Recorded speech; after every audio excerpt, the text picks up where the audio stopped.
जय हिंद दोस्तों। कैसे हो? स्वागत है एक बार फिर से आप सभी का बहुत बहुत सारा आपके अपने इस YouTube चैनल ज्ञान विद्याकुल में। और प्यारे दोस्तों, आज हम सीखने जा रहे हैं भाग विधि से वर्गमूल निकालना, वो भी कितने का? 5929 का। आ जाओ, बिना किसी देरी के। से पहले यदि आप लोग हमसे पहली बार जुड़े हैं तो चैनल को लाइक शेयर एंड सब्सक्राइब कर दें। चलिए करते हैं शुरू।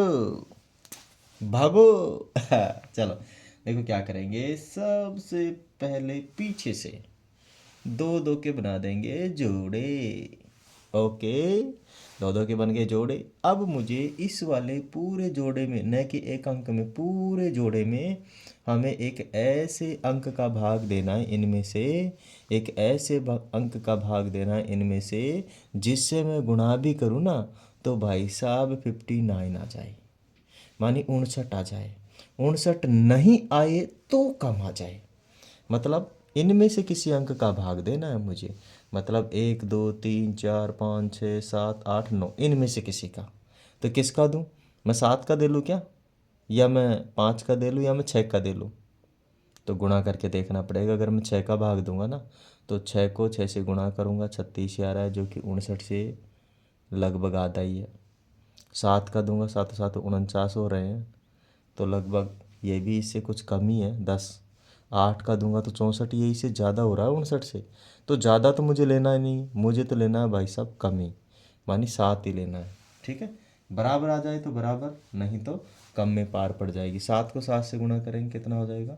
49। इसे घटाएंगे, एक साथ यहाँ जोड़ेंगे, एक साथ यहाँ आंसर में लिखेंगे, और 59 में से 49 कम करेंगे तो अब बचेगा अपने पास 10। कितना बचेगा? 10।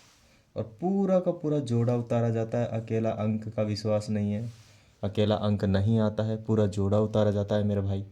तो पूरा जोड़ा यहाँ पे उतार लिया गया है, और इन दोनों को जोड़ लेंगे, 7 और 7 14, और एक जगह खाली छोड़ेंगे। क्या छोड़ेंगे भाई? एक जगह खाली छोड़ेंगे। अब ये 7 और 7 14 और एक जगह खाली, इसे सेम एक खाली जगह से भी गुणा करेंगे। खाली का मतलब है कि यहाँ और यहाँ जो अंक आएगा ना वो सेम ही आएगा। अब अंक भी इनमें से ही आएगा कोई एक। यानी 0 से लेकर 9 तक ही आएंगे अंक, कभी कभार 0 आता है। अब बताओ, देखो यहाँ इकाई अंक में आ रहा है 9। कितना आ रहा है? 9। तो कौन सी संख्या है जिसको गुणा करने पर 9 आ रहा है? एक तो अपनी देखो, 3 को गुणा करने पर 9 आ रहा है, तो या तो यहाँ पे हम 3 रखें, या यहाँ पर हम कितना रखें? 7 रखें। बस दो ही ऐसे अंक है तब 9 आ रहे हैं। 7 को 7 से गुणा करते हैं तब 49 होता है, उसमें 9 आता है। और 3 को 3 से गुणा करने पर 9 आता है। तो या तो देखो, आप लगाओ कि इकाई अध्याय सैकड़ों मानी 100 वाले स्थान है। अगर मैं 3 को गुणा करूंगा तो 300 400 के करीब ही होगा इस पूरे को गुणा करने पर। ये तो मैं अंदाज़ा लगा ही सकता हूँ, आप भी इतना लगा ही सकते हो। तो ये तो 1000 है भाई, 1000, 1029 है। तो 3 से पार नहीं पड़ने वाली गुणा करने में। तो कितने की पार पड़ेगी भाई? 7 की पड़ेगी। तो यहाँ 7 ही लिखना पड़ेगा। क्यों? अब देखो, ये देखो 700 हो रहा है ना भाई। 1 से गुणा करेंगे तो दहाई के 1000 के 100 के स्थान पे है, तो 700 तो सीधा ही हो रहा है, मतलब इसके नज़दीक ही है। चलो कोई चेक कर लेते हैं। 7 7 49 हासिल की 4, 7 चौक 28 और 4 32 हासिल की 3, 7 और 3 10।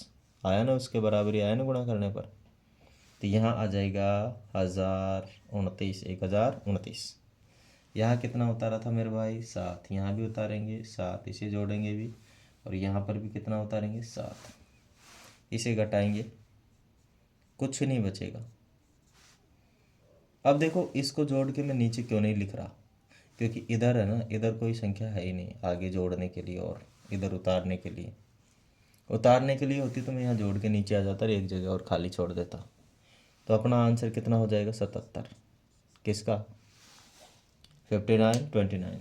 5929 बदल तो 5929 का। क्या बात आ गई समझ में? अरे आई नहीं आई भाई, मैंने तो आपको समझा दिया। अब ये डिपेंड करता है कि आपने कितना सीखा, कितना समझा। वीडियो अच्छा लगे तो लाइक कर दे, शेयर कर दे एंड सब्सक्राइब कर दे। Thank you. जय हिंद, वंदे मातरम।